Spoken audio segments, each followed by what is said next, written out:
If you're planning to propagate your Monstera Deliciosa, I'm going to show you the best way to do that for best results. Today, we are going to be taming the beast.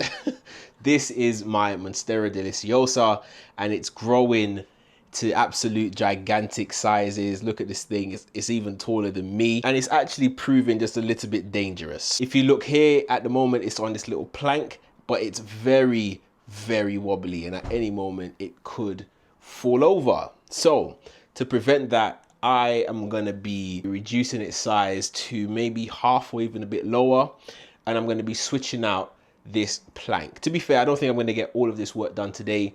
This may take a couple of days because the stem on these plants, they are quite thick. So what I don't want to do is cut it, have the open wound exposed, and then to put it in some soil.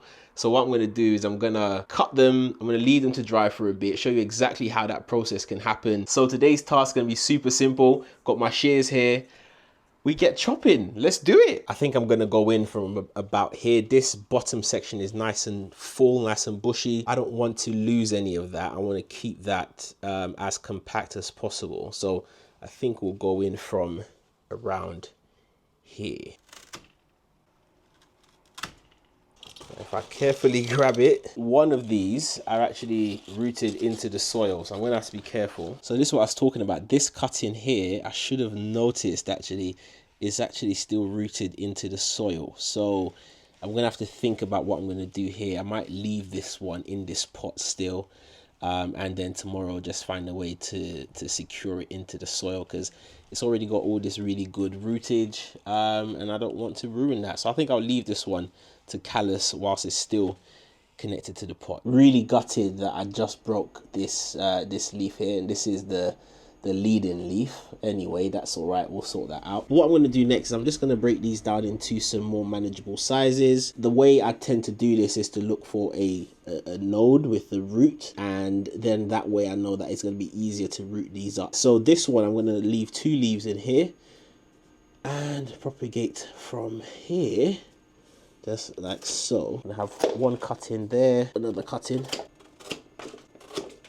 boom, boom. Here is my Monstera bouquet. Look at that, lots and lots of plants.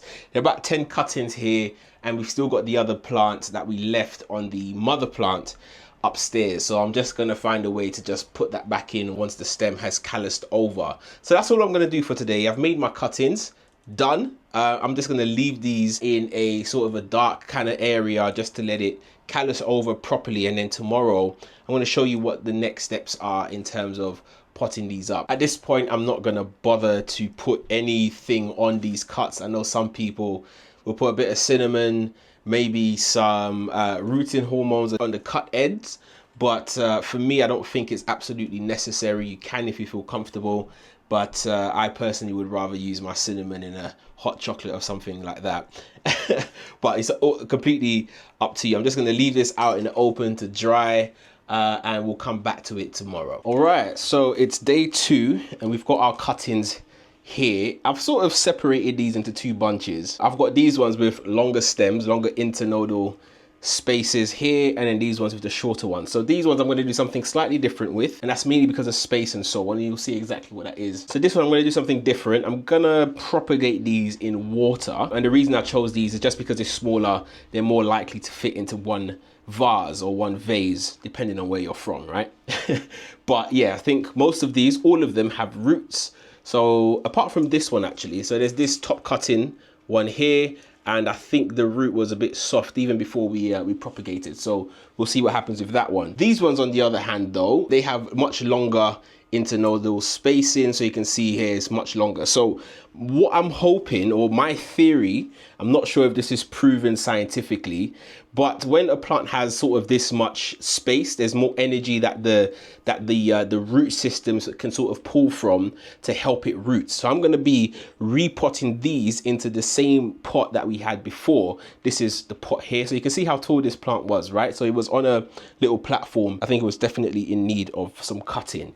So the reason why I'm choosing these ones, because it's going to be in soil, it's probably going to take it a little bit longer to root up in the soil. So we're just going to give it as much of an opportunity to root up. And as I was saying, I'm not sure if this is proven that the longer stems that you have, the more of a chance you give your plant to sort of root and take off. So we'll see what happens with these ones. So we've got 5 here and 5 there, and there was another one that we left on the plant. So we'll go ahead and just make sure that's back in the soil. So in total, 11 cuttings, so not too shabby at all. You can see here the reason why we waited a day for this thing to callus. So you can see that it's a bit brown just here, so that means that this is well rooted. And this is important for one main reason. If your plant has an open wound, then it's more likely when you place it into soil or into water that sort of bacteria and fungus can get into the plant and cause it damage. So leaving it, especially a cutting of this sort of size, if it's smaller, you can leave it for a couple of hours. If it's larger, you can maybe leave it for 2 days. Just keep an eye on the leaves, making sure that they're not wilting. But for this size, which is probably about 1 centimeter, maybe 1.5 centimeters across, I think a day is more than sufficient for this. First thing I want to do is actually replace this plank with these. These are bamboo stakes.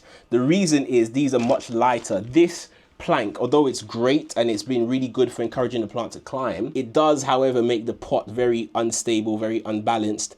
And I think at just, you know, if the wind blows the wrong direction, the whole pot could come tumbling down. So let's take it off. I've got the plant cable tied, so it should be a breeze to undo it and to remove the plank. Easy as that. Put that to the side for now. So this is the crater that was left. This is actually going to come in handy because I think I can just pot up a few of the plants in here, and that should make it a lot easier. So with this plant that's already rooted, it's going to be a bit of a challenge. I think I'm going to have to weave the plant through here, and then I think I am going to just navigate the plant around here and stick it in the soil, make a little hole. I really don't mind getting my hands dirty this time. Just really sort of encourage it down there and just sort of start to backfill that with some soil. We've got this other cutting here with quite a long root on it. You can see that the root is broken just here.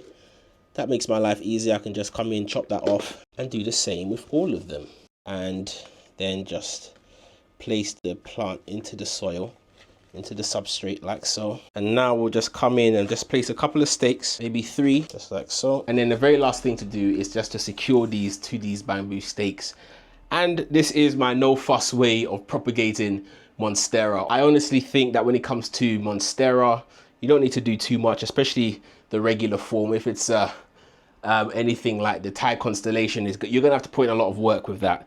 But these, I think they're gonna be relatively easy to propagate. We'll see. Maybe I might be eating my words in a couple of weeks' time. Stay tuned for that. So there you have it. This is the Monstera Deliciosa potted up in soil. We've done a little bit of work just to improve the growing quality of the environment by adding in these bamboo stakes. And what I'm going to do now is I'm going to put it back where it was. I'm going to give it a good deep watering, ensuring that it is well watered, giving those roots a chance to really start to take off and grow, and for the plant to acclimate once again. So what's the plan with the other 5 cuttings, I hear you ask? It's going to be as easy as putting them into this vase, filling up with some water. I also like to add just a little bit of fertilizer in here as well, just to give those early roots something to feed on when they first start coming in.